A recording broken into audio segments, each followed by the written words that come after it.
Good morning, students. I hope you have gone through the introductory video on To a Skylark and the 3 videos that I shared with you as the introduction to this poem. Today we begin the line-by-line explanation of this poem. So let's read. Hail to thee, blithe spirit, bird thou never wert, that from heaven or near it pourest thy full heart in profuse strains of unpremeditated art.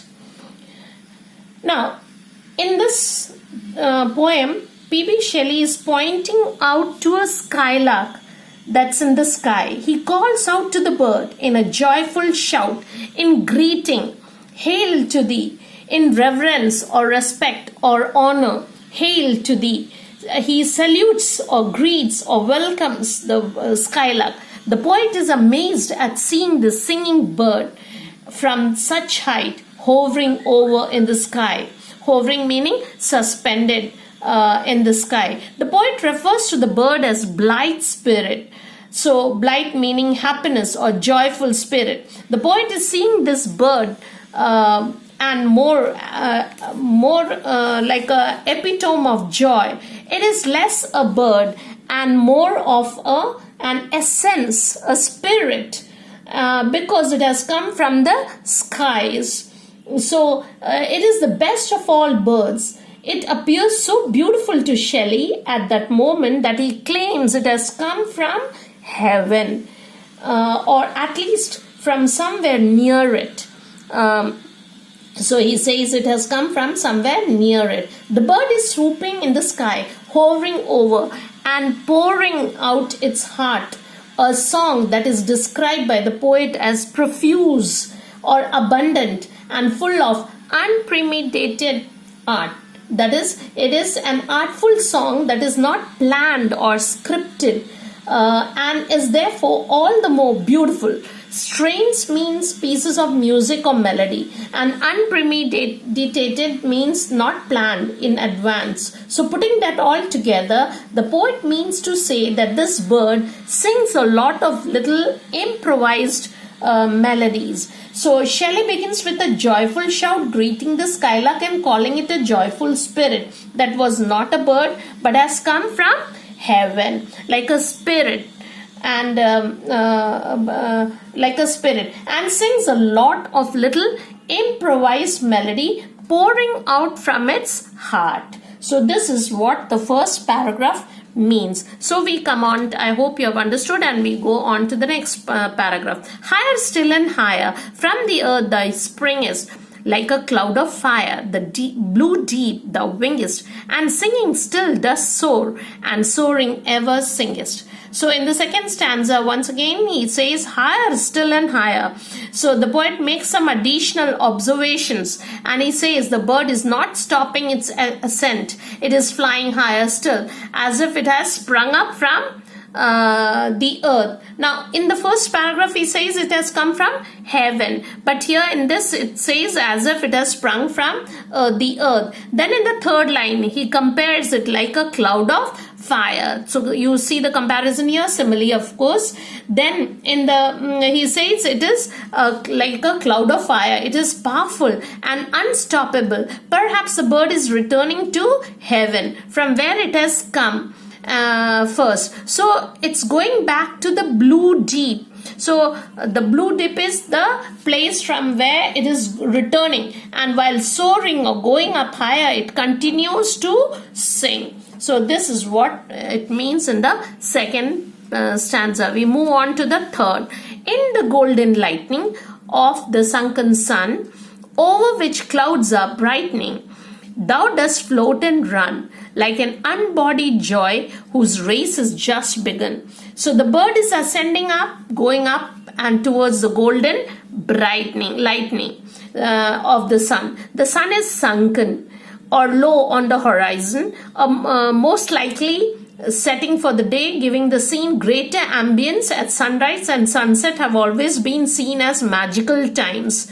The skylark flies up over the clouds that are brightening became because they are closest to the sun. Why are the clouds brightening? Because they are close to the sun, so they are brightened up. It is as if the bird is floating and running. Behind the skylark is the power of the unbodied joy that does not run out of energy. It is a race that has just begun. The poet feels that it is like a race that has just begun because the skylark is still going on higher and higher. The fourth stanza. The pale purple even melts around thy flight like a star of heaven in the broad daylight. Thou art unseen, but yet I hear thy shrill delight. So now as the skylark soars higher and higher, it reaches a point where the bird becomes obscured or in the pale purple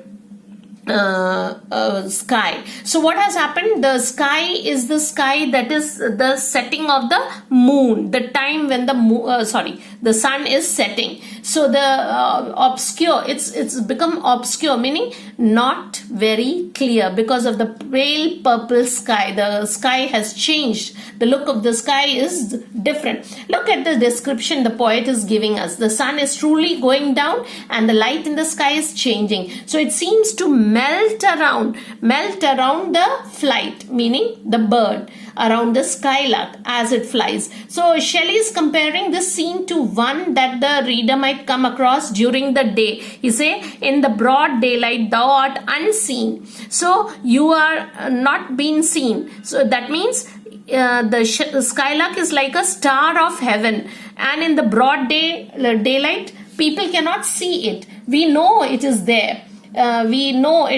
Yet we cannot see it. This same thing stands true for Shelley, who senses the bird's presence but can no longer see it. It is as if the bird has become a star of heaven, or perhaps it was already there. Now we move on to the fifth paragraph. Keen as are the arrows of that silver sphere, whose intense lamp narrows in the white dawn clear, until we hardly see, we feel that it is there. So, in the fifth stanza, the poet makes a comparison. What is the comparison? The bird and the moon. So, the bird and the silver sphere, which is the moon. So, the bird is as keen as the arrows in the moon. And what are the arrows? The arrows are the silver rays of the moon emanating from the moon itself. That is, the bird is like the rays of the moon. At night the moon is intensely bright, but during the day, once when dawn clearest, it is very hard to see. It eventually disappears, but we still know that and feel that it is there. The poet is directly comparing or relating happiness and joy to the beauty of the natural world. This is a theme that Shelley was passionate about, and he often tried to pen it down. So we see that comparison of the bird, skylark with the silver sphere or the moon. Now in the sixth stanza, all the earth and air with thy voice is loud, as when night is bare. We move on to the next here. From one lonely cloud, the moon rains out her beams, and heaven is overflowed. So in the sixth stanza, the poet goes on to explain the fifth stanza and expands on this idea in the sixth stanza. The entire atmosphere of the earth, all the one can see and cannot see, depending on, or is all depending on the time of the day, is made greater when the bird's voice is there. So the bird is as the rays of the moon that rains down from heaven. So the bird's voice is very clear, loud when night is bare, but in the morning, what happens? In the morning, from one lonely cloud, the moon rains out her beams and heaven is overflowed. So when the moon rains out her beam, the heaven is completely, the bird is as the rays of the moon that rain down from heaven. The loud voice is very, very clear. And then we move on to the seventh stanza. What thou art we know not. What is most like thee? From rainbow clouds there flow not drops so bright to see, as from thy presence showers a rain of melody. So in the seventh stanza, the poet is now saying that he doesn't know, or he wants to know what is most like thee. So what is the thing? The skylark is more than just a creature. It is representing something greater. It is the essence of happiness and all that is needed to live a joyful life. The poet begins the stanza by stating that he does not know exactly what the skylark is, only what he can think to compare it. He names of a number of things that he could compare the bird to. The first one is the rainbow clouds, which sound pristinely beautiful, but the poet quickly dismisses this as the drops that they rain are nothing compared to the melody that showers from the skylark's presence. So he says, from rainbow clouds there flows not drops so bright to see. So these drops are not so bright as thy presence showers a rain of melody.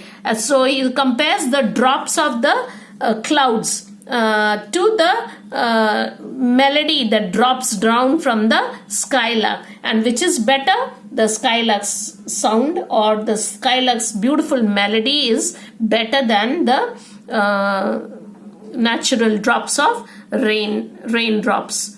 So I hope you have understood this part of very clearly, and we end the poem here.